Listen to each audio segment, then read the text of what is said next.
Dear viewers, মৃত্তিকা জীবন ও প্রকৃতি চ্যানেলে আজকের আলোচ্য বিষয় আমন ধানের সার ব্যবস্থাপনা। আমন ধানের সার প্রয়োগ ব্যবস্থা বড় মৌসুমের সার ব্যবস্থার মতোই প্রায় একই পদ্ধতির, তবে কিছুটা পরিবর্তনশীল হয়।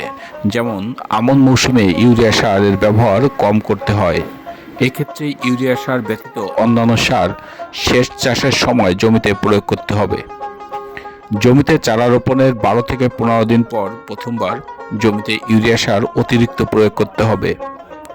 প্রথম প্রয়োগের 15 থেকে 20 দিন পর দ্বিতীয়বার এবং তার 15 থেকে 20 দিন পর তৃতীয়বার ক্ষেত্রবিশেষ ইউরিয়া সার প্রয়োগ করতে হবে। তবে ধানের জাতের জীবনকাল বিবেচনা করে আরও একবার বেশি সার দেওয়ার প্রয়োজন হতে পারে। এক্ষেত্রে যে সমস্ত ধানের জীবনকাল বেশি, শুধু ওই সমস্ত ধানের ক্ষেত্রে এই নিয়ম প্রযোজ্য হবে।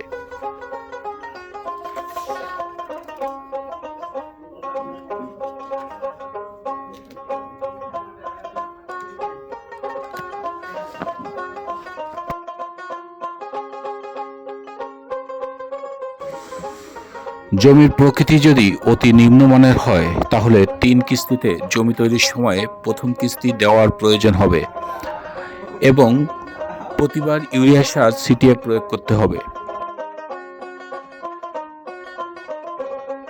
বাংলাদেশ ধান গবেষণা ইনস্টিটিউটের তথ্যমতে উচ্চ ফলনশীল উফশী জাতের আমন ধানের উচ্চ ফলন পেতে প্রতি 33 শতক জমিতে 21 কেজি ইউরিয়া, 7 থেকে 10 কেজি টিএসপি অথবা ডিএপি, 3.5 থেকে 13.5 কেজি মিউরেট অফ পটাশ এবং 4 থেকে 11 কেজি জিপসাম প্রয়োগ করতে হবে। সাথে 1 থেকে 2 কেজি জিঙ্ক সালফেট প্রয়োগ করতে হবে এবং 35 মন জৈব সার প্রয়োগ করলে সর্বোচ্চ উৎপাদন নিশ্চিত করা যায়। এক্ষেত্রে ইউরিয়া ব্যতীত সকল সার জমিতে সেচ চাষের সময় ছিটিয়ে প্রয়োগ করতে হবে সবটুকু এবং প্রয়োগের শেষে জমিতে ভালো করে মই দিয়ে টেনে সমান করে দিতে হবে, যাতে সমস্ত সার জমিতে সুন্দর করে মিশে যায়। ইউরিয়া সার সমান ভাগ করে 3 বার, প্রযোজ্য কোনো ক্ষেত্রে হলে 4 বার জমিতে ছিটিয়ে প্রয়োগ করতে হবে উপরে বর্ণিত নিয়ম অনুযায়ী।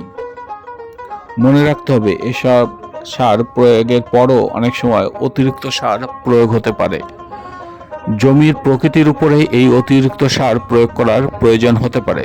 এছাড়া জমিতে যদি কোনো প্রকার রোগ বা পোকামাকড়ের আক্রমণ দেখা যায়, সেক্ষেত্রেও সার ব্যবস্থাপনা পদ্ধতি ভিন্ন হতে পারে। তবে বাংলাদেশের ধান গবেষণা ইনস্টিটিউট কর্তৃক যে তথ্য দেওয়া হয়েছে, এভাবে যদি আপনি আপনার আমন মৌসুমে ধান চাষ করে থাকেন, তাহলে অধিক ফলন ঘরে তোলার সম্ভাবনা থাকে। দর্শক, আজকের ভিডিওটি আপনাদের যদি প্রয়োজনে আসে তাহলে অবশ্যই টাইমলাইনে শেয়ার করে রাখবেন। এছাড়া অন্যান্য কৃষকদের উপকারের জন্য ভিডিওটি সবাইকে দেখার সুযোগ করে দেওয়ার জন্য শেয়ার করে দেবেন। আমাদের চ্যানেলটি ভালো লেগে থাকলে অবশ্যই চ্যানেলটি ফলো করবেন এবং ইউটিউবে চ্যানেলটি সাবস্ক্রাইব করবেন। সবাইকে ধন্যবাদ জানিয়ে শেষ করছি আজকের এই পর্ব।